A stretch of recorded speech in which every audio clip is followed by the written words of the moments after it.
11ویں پارے کا آغاز ہے۔ اللہ رب العالمین نے ارشاد فرمایا یعتذرون الیکم اذا رجعتم الیہم،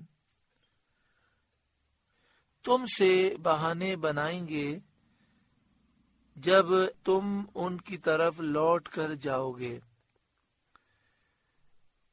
یعنی باطل عذر پیش کریں گے یہ جہاد میں نہ جانے والے منافق۔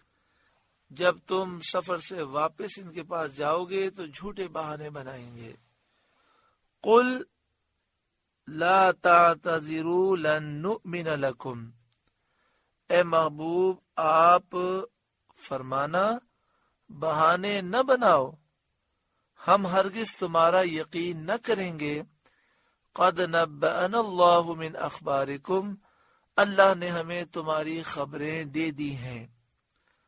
وَسَيَرَ اللَّهُ عَمَلَكُمْ وَرَسُولُهُ، اور ان قریب اللہ اور اس کے رسول تمہارے کام دیکھیں گے۔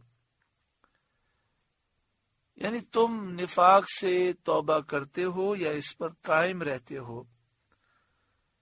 اسی طرح بعض لوگوں نے یہ وعدہ کیا تھا کہ زمانہ مستقبل میں ان فیوچر وہ مومنین کی مدد کریں گے۔ تو یہاں یہ فرمایا گیا کہ اللہ اور اس کے رسول تمہارے کام دیکھیں گے کہ تم اپنے اس عہد کو بھی وفا کرتے ہو یا نہیں۔ ثم تردون الی عالم الغیب والشہادہ، پھر اس کی طرف پلٹ کے جاؤ گے جو چھپے اور ظاہر سب کو جانتا ہے۔ فَيُنَبِّئُكُم بِمَا كُنتُمْ تَعْمَلُونَ، وہ تمہیں بتا دے گا جو تم کرتے تھے۔ سَيَحْلِفُونَ بِاللَّهِ لَكُمْ، ان قریب تمہارے آگے اللہ کی قسم کھائیں گے۔ اِذَا انقلبتم الیہم، جب تم ان کی طرف پلٹ کر جاؤ گے۔ لِتُعْرِضُوا عَنْهُمْ، اس لیے کہ تم ان کے خیال میں نہ پڑو۔ یعنی جب اے مسلمانوں تم اپنا سفر مکمل کر کے مدینہ شریف پہنچو گے تو منافقین تمہارے سامنے اللہ تعالیٰ کی جھوٹی قسمیں کھائیں گے۔ یہ ساری غیب کی خبریں ہیں۔ مدینہ شریف میں مسلمان ابھی پہنچے نہیں تھے، پہلے سے یہ آیتیں نازل ہوئیں۔ لِتُعْرِضُوا عَنْهُمْ، اس لیے کہ تم ان کے خیال میں نہ پڑو، تم ان سے اعراض کرو، ان پر ملامت اور عتاب نہ کرو، اس کے لیے وہ بہانے بنائیں گے اور قسمیں کھائیں گے۔ فَأَعْرِضُوا عَنْهُمْ، تو ہاں تم ان کا خیال چھوڑو، ان سے دور رہو۔ بعض مفسرین نے فرمایا مراد یہ ہے کہ ان کے ساتھ بیٹھنا اور ان سے بولنا، گفتگو کرنا چھوڑ دو۔ جب کسی کا بغض ظاہر ہو جائے اور یہ معلوم ہو جائے کہ اس کا عقیدہ درست نہیں ہے، جس طرح یہاں منافقین کا نفاق ظاہر ہو گیا، تو اس سے دور رہنے کا ہمیں حکم دیا گیا۔ جب نبی کریم صلی اللہ علیہ وآلہ وسلم مدینہ منورہ تشریف لائے تو حضور صلی اللہ علیہ وآلہ وسلم نے مسلمانوں کو حکم دیا کہ منافقین کے پاس نہ بیٹھیں، ان سے بات نہ کریں، کیونکہ ان کے باطن خبیث، گندے اور ان کے اعمال قبیح، برے ہیں، اور ملامت اور عتاب سے ان کی اصلاح نہ ہوگی۔ دیکھیں نبی اکرم صلی اللہ علیہ وآلہ وسلم نے مسلمانوں کو یہ حکم دیا کہ جو منافقین ہیں، جو بد عقیدہ، بد مذہب ہیں، ان سے دور رہیں۔ تو ہمیں بھی چاہیے کہ ہم ایسے لوگوں سے دور رہیں۔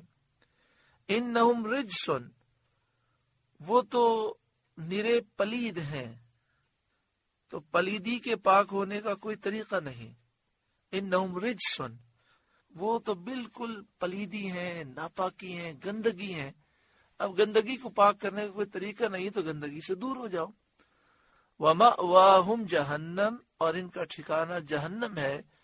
جَزَاءً بِمَا كَانُوا يَكْسِبُونَ، بدلہ اس کا جو کماتے تھے۔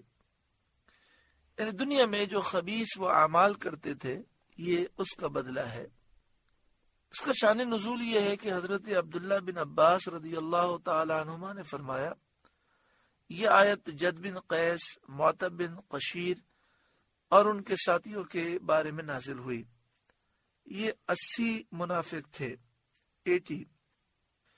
نبی صلی اللہ علیہ وآلہ وسلم نے فرمایا ان کے پاس نہ بیٹھو، ان سے بات نہ کرو۔ حضرت مقاتل نے کہا کہ یہ آیت عبداللہ بن ابی کے لیے نازل ہوئی، اس نے نبی اکرم صلی اللہ علیہ وآلہ وسلم کے سامنے قسم کھائی تھی کہ اب کبھی وہ جہاد میں جانے سے سستی نہ کرے گا، اور سید عالم صلی اللہ علیہ وآلہ وسلم سے درخواست کی تھی کہ حضور صلی اللہ علیہ وآلہ وسلم اس سے راضی ہو جائیں۔ اس پر یہ آیت کریمہ اور اس کے بعد والی آیت کریمہ نازل ہوئی۔ یحلفون لکم لترضوا عنہم، تمہارے سامنے قسمیں کھاتے ہیں کہ تم ان سے راضی ہو جاؤ۔ فَإِن تَرْضَوْا عَنْهُمْ، تو اگر تم ان سے راضی ہو جاؤ، فَإِنَّ اللَّهَ لَا يَرْضَى عَنِ الْقَوْمِ الْفَاسِقِينَ، تو بے شک اللہ تو فاسق لوگوں سے راضی نہ ہوگا۔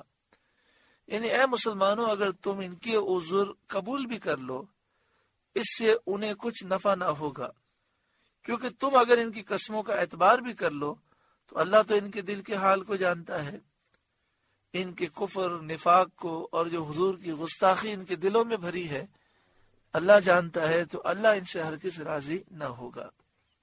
الاعراب اشد کفرا و نفاقا، گنوار دیہاتی کفر اور نفاق میں زیادہ سخت ہیں۔ یعنی جو لوگ جنگل میں رہتے ہیں، دیہاتوں میں رہتے ہیں، وہ علم کی مجالس سے اور علماء کی صحبت سے دور رہتے ہیں، اگر وہ کافر ہوں یا منافق ہوں تو بہت زیادہ سخت کافر ہوتے ہیں، سخت منافق ہوتے ہیں، ان میں شدت پائی جاتی ہے۔ اور اگر یہ مومن ہو تو ایمان میں بھی بہت پختہ ہوتے ہیں، کیونکہ یہ سادہ لوگ ہوتے ہیں، سادہ کاغذ پر جو چیز لکھ دی جائے وہ آسانی سے نظر آتی ہے۔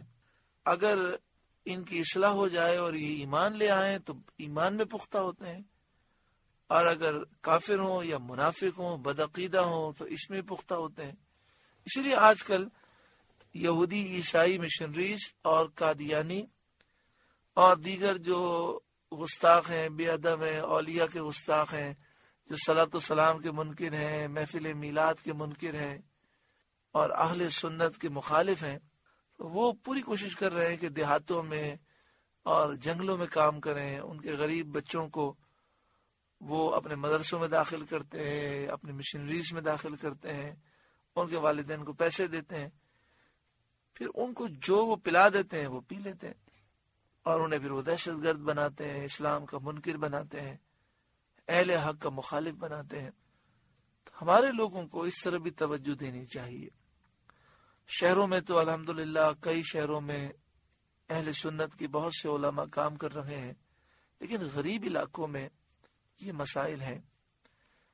بعض دشمنان اسلام تنظیمیں علاج کے بہانے، تعلیم کے بہانے لوگوں کے عقیدے خراب کرتی ہیں۔ اللہ تعالیٰ ان کے شر سے اور مسلمان کو محفوظ فرمائے۔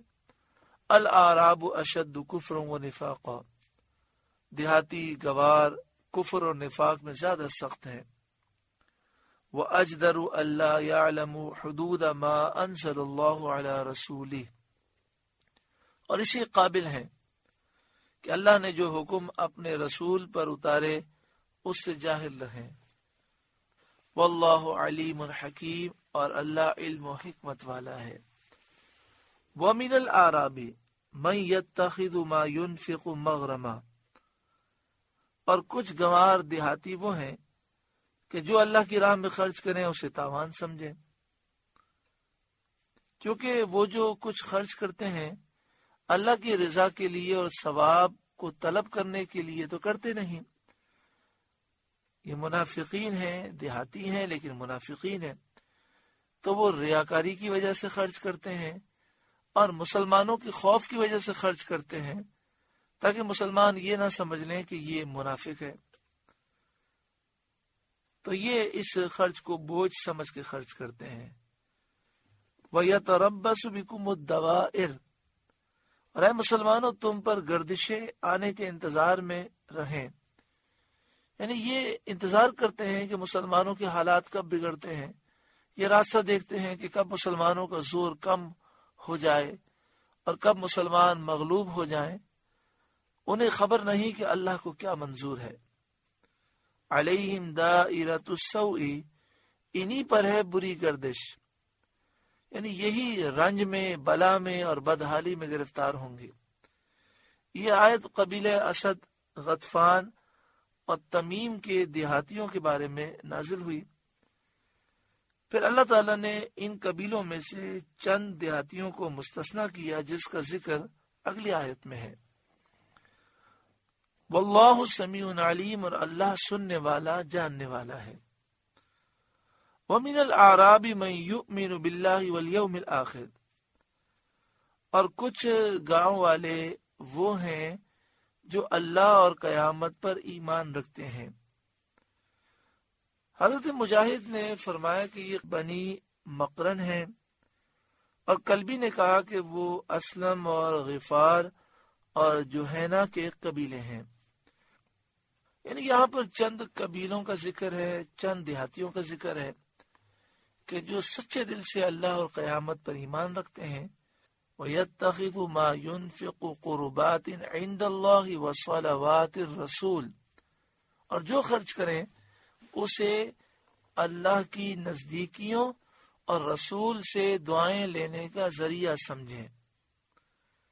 کہ جب رسول کریم صلی اللہ علیہ وآلہ وسلم کے حضور میں زکوٰۃ لے کر آتے ہیں، صدقہ لے کر آتے ہیں، تو حضور صلی اللہ علیہ وآلہ وسلم ان کے لیے خیر، برکت اور مغفرت کی دعا فرماتے ہیں۔ تو ان کا مقصد یہی ہے کہ ہم حضور کی بارگاہ میں صدقہ لے کر جائیں تاکہ حضور کی دعائیں مل جائیں۔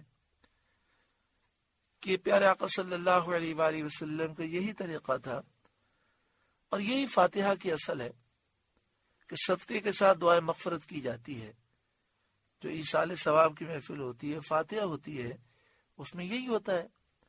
لہذا فاتحہ کو بدعت کہنا، ناجائز بتانا قرآن کے خلاف بھی ہے اور حدیث پاک کے خلاف بھی ہے۔ الا انہا قربۃ لہم، ہاں ہاں وہ ان کے لیے قرب کا باعث ہے۔ سیدخلہم اللہ فی رحمتی، اللہ ان قریب انہیں اپنی رحمت میں داخل کرے گا۔ ان اللہ غفور الرحیم، بے شک اللہ بخشنے والا مہربان ہے۔ الحمدللہ سورہ توبہ کا 12واں رکوع مکمل ہوا۔ اس رکوع میں بہت ساری نصیحتیں ہیں۔ ایک نصیحت یہ بھی ہے کہ جب صحابہ کرام نبی اکرم صلی اللہ علیہ وآلہ وسلم کی بارگاہ میں جہاد کی اجازت طلب کرنے کے لیے آئے تو ان کے لیے سواریاں نہ تھیں، جس کی وجہ سے وہ جہاد میں نہ جا سکے، تو انہیں بہت افسوس ہوا اور وہ رونے لگے۔ تو اگر ہم کوئی نیکی نہ کر سکیں تو ہمیں اس پر افسوس ہونا چاہیے، اور جو نیکی نہ کرنے پر افسوس کرتا ہے اور عذر کی وجہ سے نیکی چھوٹ جائے تو افسوس کرنے پر اللہ تعالیٰ اسے ثواب عطا فرماتا ہے۔